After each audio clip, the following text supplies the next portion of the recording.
নমস্কাৰ Assam current affair সিৰিজৰ আজি আমাৰ পাৰ্ট 17 অসমৰ যিকোনো এক্সামৰ কাৰণে এই সিৰিজটো বহুত বেছি গুৰুত্বপূৰ্ণ হয় আপোনালোকে পাৰ্ট 1ৰ পৰা ফলো কৰিবলৈ চেষ্টা কৰিব আজিৰ প্ৰথম টপিকটো হ'ল সোলুং ফেষ্টিভেল প্ৰথমতে মই এটা কথা ক'বলৈ ওলাইছো যে এই সিৰিজটোত আসাম কাৰেণ্ট এফেয়াৰ সিৰিজত আমি নৰ্থ ইষ্টৰো যিবোৰ ইম্পৰ্টেণ্ট নিউজ থাকে সেইবোৰ কভাৰ কৰোঁ কাৰণ আপোনালোকে সিলেবাছত চাব কেইখনমান সিলেবাছত মই পাইছো যে art and culture of Assam and north east India সেইকাৰণে আমি অসমৰ লগতে সমগ্ৰ উত্তৰ পূৰ্বাঞ্চল একেলগে পঢ়িব লাগিব যেহেতু অসম উত্তৰ সেইকাৰণে আসাম কাৰেণ্ট এফেয়াৰ্ছতে এই বস্তুখিনি আমি চলাবলৈ চেষ্টা কৰিম ঠিক আছে সোলুং ফেষ্টিভেল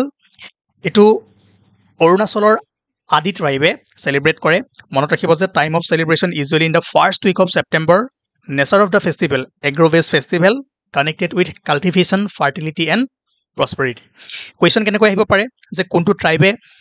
পালন কৰে বা আদি ট্ৰাইব কোনখন ৰাজ্যত পোৱা যায় বা এই ফেষ্টিভেলটো কিহৰ লগত জড়িত ঠিক আছে গতিকে আপোনালোকক মই কুৱেশ্যন দি দিম কুৱেশ্যন কৰিলে আপোনালোকে গম পাই যাব পিছত ইম্পৰ্টেণ্ট নিউজ 2027 চনত মাহৰ বাবে অসমলৈ আহিব বৃন্দাবনী ব্ৰস্ত বৃন্দাবনী আপোনালোকে আৰু ক'ত আছে য়েছ ব্ৰিটিছ মিউজিয়ামত আছে লণ্ডনত গতিকে অসমবাসীৰ যি দীৰ্ঘদিনীয়া হাবিয়াস আছিলে শ্ৰীমন্ত শংকৰদেৱৰ এই সৃষ্টিৰাজি চাবৰ কাৰণে অতি সোনকালেই পূৰণ হ'ব কিন্তু এটা বস্তু মনত ৰাখিব যে এইখন একেবাৰে লৈ অহা নহয় 18 মাহৰ কাৰণে ব্ৰিটিছ মিউজিয়ামৰ পৰা ইয়ালৈ অনা হ'ব তাৰপিছত আকৌ ঘূৰুৱাই লৈ যোৱা হ'ব কিন্তু সমস্যাটো হ'ল যে অসমত তেনেকুৱা অত্যাধুনিক মিউজিয়াম নাই য'ত এই বস্ত্ৰখন সংৰক্ষণ কৰিব পাৰিব আৰু তাৰ কাৰণে JSW গ্ৰুপে এটা আন্তঃৰাষ্ট্ৰীয় মানদণ্ডৰ মিউজিয়াম প্ৰস্তুত কৰিব নিৰ্মাণ কৰিব আৰু তাতেই 18 মাহৰ কাৰণে এই বৃন্দাবনী ব্ৰস্ত্ৰখন ৰখা হ'ব ঠিক আছে গতিকে আমি সকলোৱে দৰ্শন লাভ কৰিম আমাৰ কাৰণে এটা ভাল খবৰ আৰু বৃন্দাবনী বস্ত্ৰৰ বিষয়ে নিশ্চয় আপোনালোকে পঢ়িছে ভালদৰে কোচ কিং নৰনাৰায়ণ আৰু তেওঁৰ ভাতৃ চিলাৰায়ৰ অনুৰোধত শ্ৰীমন্ত শংকৰদেৱে নিৰ্মাণ কাৰ্য আৰম্ভ কৰিছিলে য'ত ভগৱান শ্ৰীকৃষ্ণৰ জীৱনৰ যিমানবোৰ ঘটনা আছিলে এইবোৰ ইয়াত অংকিত হৈ আছে ঠিক আছে এইটো মনত ৰাখিব যে originally কম্প্ৰাইজিং 15 pieces it was later assembled into one exhibit the artwork traveled from Assam to Tibet before being acquired by British Museum in 1904 okay ঠিক আছে আৰু ইয়াৰ ওপৰত আমি কুৱেশ্যন কৰিম বা যদি আপোনালোকে বৈষ্ণৱাইট মুভমেণ্টৰ সিৰিজ কেইটা চাইছে তেনেহ'লে তাত আমি ইয়াৰ ওপৰত ভালদৰে আলোচনা কৰি থৈছো ওকে নেক্সট টপিক ইয়াতে এই বস্তুটো মনত ৰাখিব যে আমাৰ মাননীয় মুখ্যমন্ত্ৰী হিমন্ত বিশ্ব শৰ্মা ডাঙৰীয়াই নেতাজী সুভাষ চন্দ্ৰ বোস আৰু মংগল পাণ্ডেৰ প্ৰতিমূৰ্তি শিলচৰত বৰাক ভেলীৰ শিলচৰত কি কৰিছিলে আপোনাৰ ইনাগুৰেট কৰিছিলে মনত ৰাখিব কেতিয়াবা কুৱেশ্যন সুধি দিব পাৰে কাৰণ আজিকালি ৰেণ্ডমলি কুৱেশ্যন আহে ডাইৰেক্ট সুধি দিব যে ৰিচেণ্টলি মংগল পাণ্ডেৰ প্ৰতিমূৰ্তি হিমন্ত বিশ্ব শৰ্মা ডাঙৰীয়াই ইনাগুৰেট কৰিছে ক'ত কোন ঠাইত ঠিক আছে সেইকাৰণে এই বস্তুবোৰ আপোনালোকে চাব লাগিব তাৰপিছত এইটো ইম্পৰ্টেণ্ট হয় যে অসমৰ Parthib Sundar Gogoi has earned a place in the India under 23 men's national team for the AFC under 23 Asian cup qualifiers scheduled to be held in Doha Qatar গতিকে পাৰ্থিৱ সুন্দৰ গগৈ কোনটো খেলৰ লগত জড়িত কোনটো টিমত চিলেক্ট হৈছে আণ্ডাৰ 23 নে 19 নে ঠিক আছে এনেকুৱা কুৱেশ্যন আহিব পাৰে গতিকে যিবোৰ খেলুৱৈ যিবোৰ আমাৰ অসমৰ প্ৰতিভাৱান খেলুৱৈ নিউজত থাকে তাৰ পৰা কুৱেশ্যন প্ৰত্যেকটো এক্সামত সোধে সেইকাৰণে আমি এই সিৰিজটোত যিমানবোৰ ইম্পৰ্টেণ্ট আমাৰ প্লেয়াৰ্ছ আছে স্পৰ্টছ পাৰ্চনেলিটিজ আছে তাৰ ওপৰত আমি কভাৰ কৰিবলৈ ট্ৰাই কৰোঁ ঠিক আছে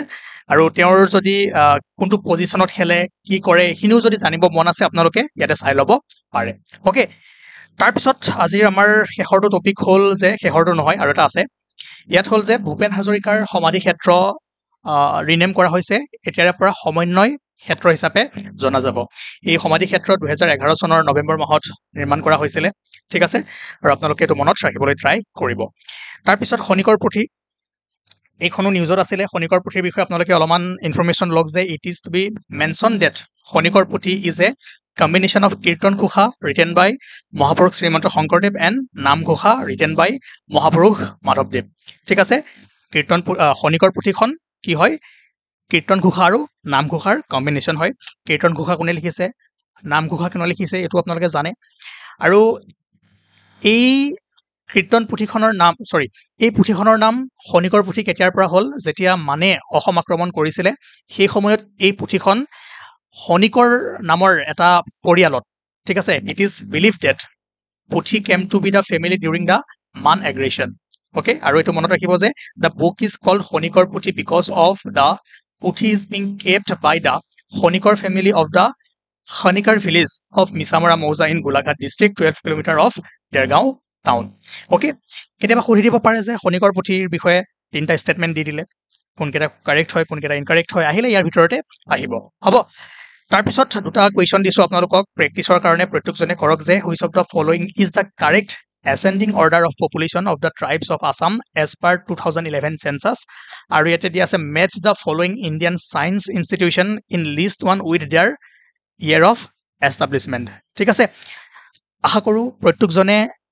এই দুটা কুৱেশ্যনৰ 37 আৰু 38ৰ আনসাৰ কৰিব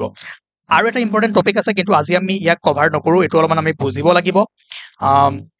অলপমান ভালদৰে চৰ্চা কৰিব লাগিব যেহেতু বহুতে কমপ্লেইন কৰিছে যে বেছি দীঘলীয়া কৰিব নালাগে সেশনবোৰ যিমান পাৰে শৰ্ট কৰক সোনকালে কৰক কম টপিক আনক সেইকাৰণে মই শৰ্ট কৰিবলৈ চেষ্টা কৰিছোঁ ঠিক আছে